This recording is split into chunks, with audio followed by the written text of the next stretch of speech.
Hey guys, Damon Solis here, in the flesh. What we're gonna do today is, we're gonna take a tour of my drum kit. Yeah, a tour of my drums. Now I know what you're thinking, Devin Solis, a tour of your drums? This could take weeks, maybe even days, but no. This'll be... We're gonna try and power through this, and I know you're also thinking, Devin Silos, what is a drums? Well, I'll explain that to you too. So we're gonna have a fun 4.5 moment. So let's get started. So right now we're outside.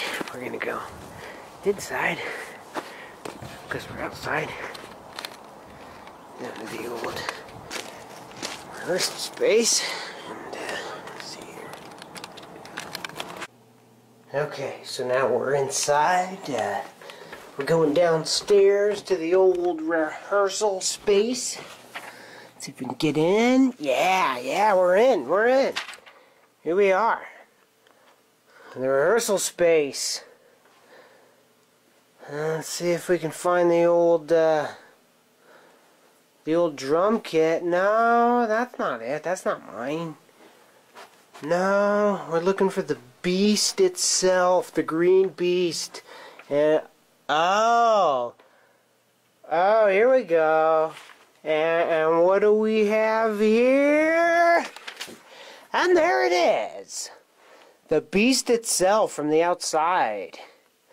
Let's start from the outside since we're already out here. Oh, here are my drumming shoes. I don't use them for anything else. They're pretty beat up, but that's what you want. That's what you want. What? You think I'm gonna drum in my nice sneaks? Nah, you need that grittiness of a busted up shoe, yo. And yeah, so you know what? Since we're talking about drums and shit like that, might as well slip them on. Yeah, that feels nice. Yeah, there we go. Now I can really get into this tour of my kit. There you see the rack toms. Moving on, here's my my right rack tom blue light. You know, just in case I want this drum to look blue. And then we cut over here, and as you see here, this is my green light for my left rack tom, you know, just in case I want this drum to look, you know, green. Okay, now we go behind the kit to the cockpit. Not a lot of people get to, but you do today because you are a lucky person if you're watching this. As you can see, there's the kit. We are behind the kit. Here's the thing that holds all my stuff. Not too long ago, there was like, you know, 40-some empty beer bottles because I don't clean it up very often, but I did today. So no judgments. You know, now I promised if you didn't know what a drums was, that I will tell you. Well, a drum is a cylindrical piece of wood, usually, as you see here. There's a few, all wooden. Mine are all wooden. But yeah, cylindrical piece of wood, and there's a thing on top and bottom. You know, if you want it to sound good, I don't know what it is. It's like some clear shit. Back in the day, it was sheepskin. Now we just use the skins for snack. This down here, this is my bass drum. If you could see it, it's kind of dark, but the same bass drum that my mother gave birth to me on. So yeah, look. If you look hard, again, it's kind of dark, but you can still see some amniotic fluid on there. See? Let's see. Moving on. This here is a snare drum. Yeah, a snare drum. makes that cracking sound. It's like rat-a-tat-tat. It's wooden. I used to have a metal one, and I hated it. Let's see if I can do this without clipping it. This is what it sounds like. Yeah, very nice. Very nice. You hear that? Did you hear that? It's like rat-a-tat-tat-tat-tat-tat-tat-tat. Oh man, one time I hit this drum, and then I hit that drum right after. Oh man, it was... Yeah, it was crazy. This here is my fan. Basically what that does is, when I'm drumming for a while, sometimes I get hot, and, you know, there's a little switch behind it, and I flip the switch, and, these blades kind of whirl around and around and around to provide me with the cool air that I need to keep cool, and, yeah, that's, well, that's how fans work. Here's my glockenspiel, colloquially known as my Glock, rat-a-tat-tat. We have a song about it. Das Glockenspiel, du bist mein einziger Freund. Which translates to, you know, the Glockenspiel,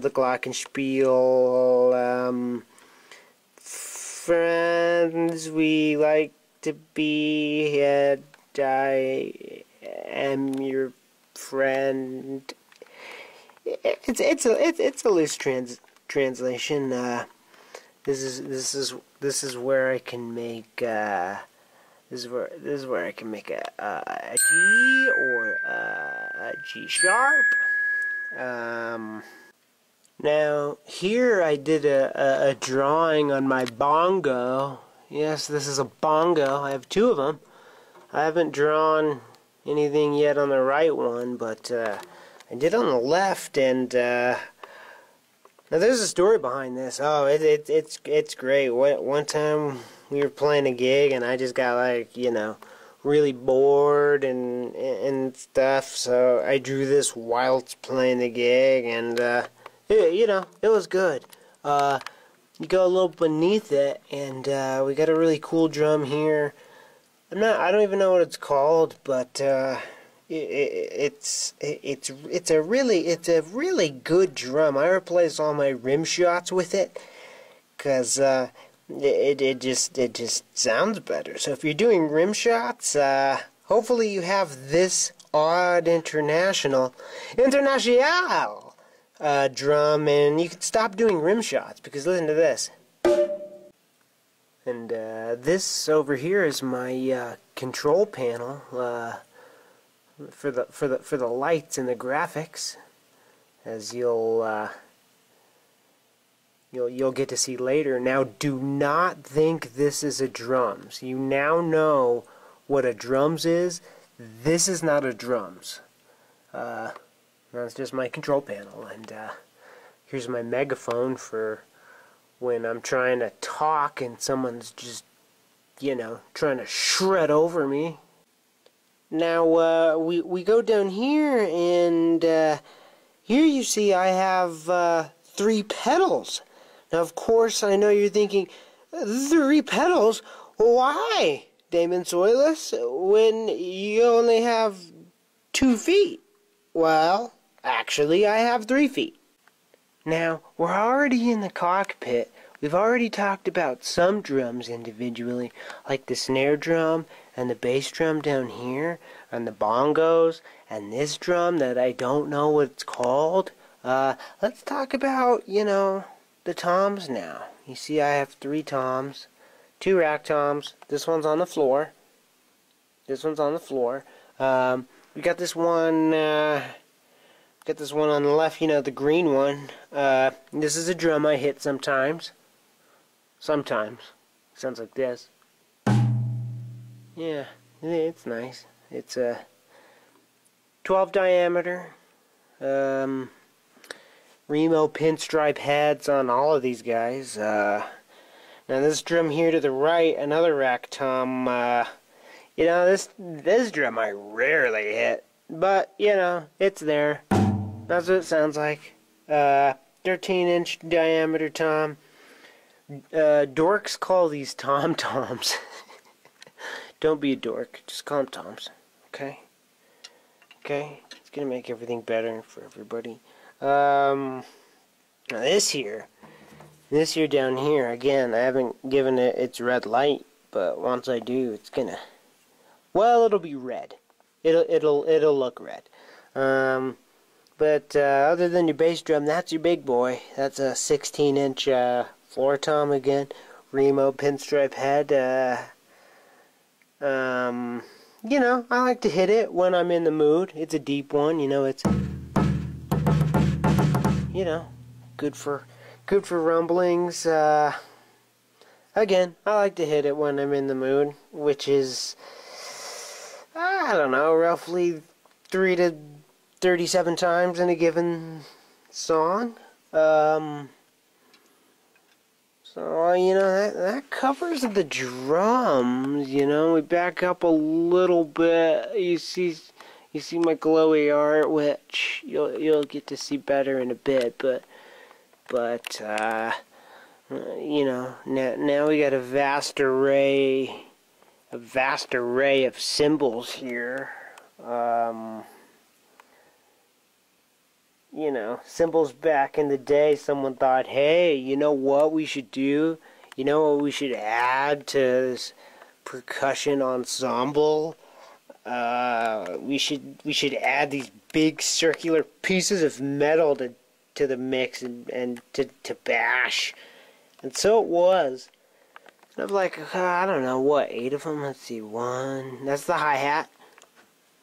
Splash cymbal, 17-inch double AX Sabian, 18-inch double AX Sabian. We got some Wuhan Chinas over here. We got a nice Zildjian ride. Zildjian, huh? Everything else is Sabian, except for the Wuhans, but one Zildjian just to stand out from the crowd. And then over here we got the busted piece of shit that just sounds like a car wreck when you hit it. Again, I'm not gonna hit any of them right now. I don't want to clip it, but so yeah, I think that's 8. But you know, I could, you know, you look at the hi-hat. There's 2 of them, so I consider it 9. So, I mean, there you go. We go around the kit. This monster. These are drums I like to hit, except for that one. I don't like to hit that one. Only sometimes. Only sometimes. But, yeah, there you go. We're going to go back around, out of the cockpit. I think clearance, and since I'm not back here anymore, I can take off my drum shoes, and there you go. There's a really shitty tour. There's a really shitty tour of my kit. Hope you enjoyed it. Thank you. Bye bye.